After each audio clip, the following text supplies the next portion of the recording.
koordinatorica ekskurzije, ki pač na naši šoli je na sred hodnika mi prišla povedati, da se pač jaz ekskurzije ne morem udeležiti, po vsem tem, da sem jaz poslala vse dokaze o tem, da je pač prilagojeno in tako dalje, ampak ona mi je še vedno na sred hodnika rekla, hladno, mrtvo, iz oči v oči, da se pač jaz tega ne morem udeležiti. Udrl se mi svet, sošolci od 1. septembra pa do zdaj, ki je prvič prišla objava v medije, niso o tem vedeli nič.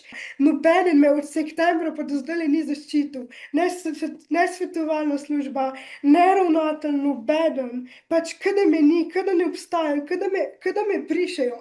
In če hočem iti zraven, sem dobila pogoj, da rabim najti negovalko 3 tedne pred ekskurzijo, s tem, da je pač strošek negovalke naš. Ob spremljevalki morala biti dodatno še negovalka, če je sicer sploh ne rabi oziroma potrebuje.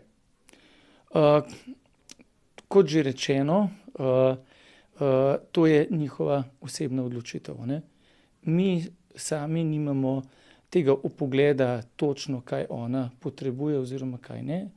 Tako da smo zato kljub vsemu naslovili vprašanje na starše, a ne, in seveda, kot že rečeno, je to njihova odločitev oziroma odgovornost in to ni naš pogoj. Šola tega negovalca nikdar ni pogojevala, je pa morda izrazila zaskrbljenost v pogovoru s starši, a ne, tako da je, kot že povedano, odgovornost in odločitev popolnoma na njihovi strani. Nikakor pa ne gre za nikakršno pogojevanje. Kuhinja je dobrodošla na ekskurziji, vedno je tudi bila, in seveda si želimo, da nekako doživi Rim s svojimi sošolci.